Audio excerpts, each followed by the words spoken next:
Hey Management 4480, welcome to your Thursday class. I hope all of you are doing well. This has been kind of a crazy week. I feel like we've had consecutively crazy weeks since the start of the semester for one reason or another. But yeah, we weren't certain what was going to happen with the weather this week. And so I hope all of you are doing well and that your families are safe, and we're keeping our neighbors in Alabama in our thoughts and our prayers. But yeah, I just hope that all of you are doing well. And so today we're going to talk about chapter 4, which is about the importance of intellectual assets for a company. And I have my notes here from the PowerPoint I created for you. We'll go through it quickly so that you can go check out the PowerPoint for yourself. So the PowerPoint starts off with a discussion on the knowledge economy, which is this era that we're in now where we value the wisdom and creativity and experience and loyalty of our employees. So this is different from the things that companies have valued historically. Historically, companies have placed most of its value on its tangible assets. So its buildings, its equipment, those are the things that the companies felt were really important. And then the employees working at the factories or whatever were replaceable, right? But today, companies recognize that employees aren't so easily replaceable anymore. Particularly companies that are focused on creativity and intellect and hiring highly educated people. So those companies typically place more value on the individual. So this is the knowledge economy that we've entered into within the last 20 years or so. So within the knowledge economy, intellectual assets are highly valued. Intellectual capital is essentially made up of employee loyalty, employee skills and knowledge, the company's reputation, and companies basically attribute their enhanced value to intellectual capital. So if you have book value of a company, which is their total assets minus their total liabilities, but then the market value of the company is higher than that, and we measure market value for a publicly traded company, we measure it by share price times the number of shares outstanding. When market value is higher than book value, it's like, well, where does that extra value come from? It's attributed to our intellectual assets.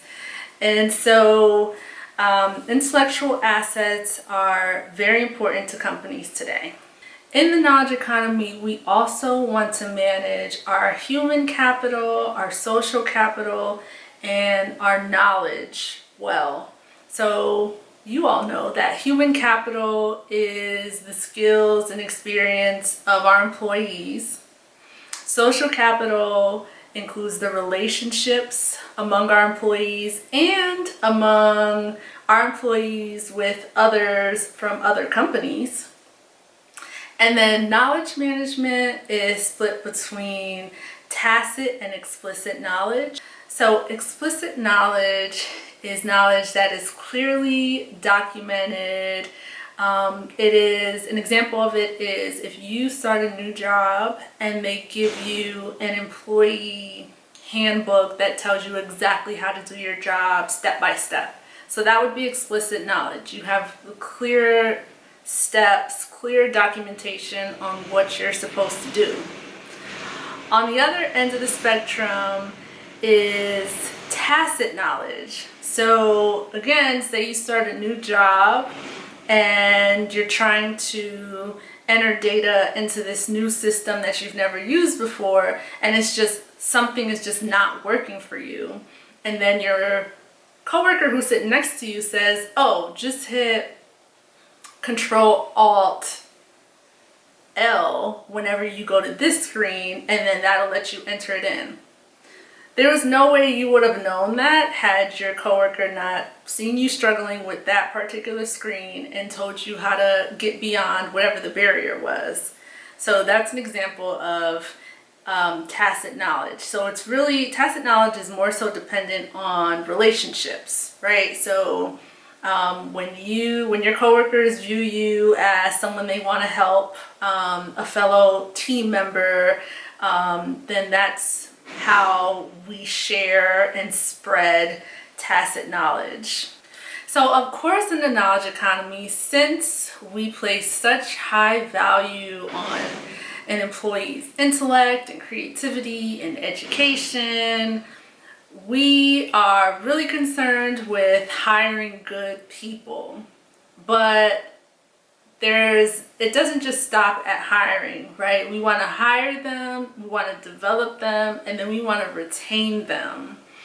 And so you'll see this model in the PowerPoint on how important these 3 interdependent activities are in the knowledge economy. So we want to hire good people, and a lot of companies go by the idea that you can hire for attitude and train for skill. So essentially, we expect an employee to come in with a certain base level of knowledge and experience in this area, but whatever they're lacking beyond that, as long as they have a teachable attitude and they're enthusiastic and they'll be good co-workers and good team members, then we can teach them whatever they don't know. And so I wanted to know what you all thought about this whole idea of hiring for attitude and training for skill. But we'll talk about that more so at the end. And then when it comes to developing human capital, it's really important that we not just hire people and sort of forget about them. We want to provide them with training opportunities, and we want to not just teach them new things, but also like give them feedback on how they're performing on the job so that people can actually get better each year. And then we want to retain these good employees. So we've hired them, we've invested in them, in training and developing them. And so we want them to stay. And a lot of times we assume that a great way to get people to stay at a job is to keep giving them raises. But what we found in surveys is that money isn't everything to people. Money isn't the primary reason why people leave jobs. A lot of times it is a lack of development opportunities. So people feel stagnant in their careers. They feel like they're not using all of their skills and everything they bring to the table in this job. And so they sort of feel underemployed in a certain sense. But also because of the people they work around. A lot of times the saying goes, people don't leave jobs, they leave managers, they leave coworkers. And so having positive relationships with the people who work at your company is actually really important in helping them stay. But then it could also backfire, these relationships, because there's something called the Pied Piper effect, where you have a manager of a group that has been recruited away to a competitor company, and because that manager had such a great team at the first company, the manager now starts recruiting away their team members at the old company to come work with the manager at the new company. And so the first company, the old company, not only lost that one manager, but the company ends up losing like the whole team of people because they got recruited away as well. So that's just one negative outcome of social capital in the workplace. So this whole idea of social capital in the workplace is actually a big research area in the strategic management literature. And companies want to understand how people are connected and the implications of these connections. And so in the PowerPoint,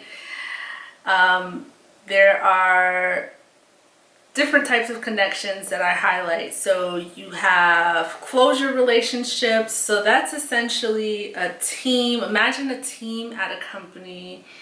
And then you have the manager who's sort of the focal point of the team. And then all the team members are connected to the manager. So in the closure relationship, there's usually one central person and everyone is connected. So it's just like a department or a team at a company. And then you have bridging relationships.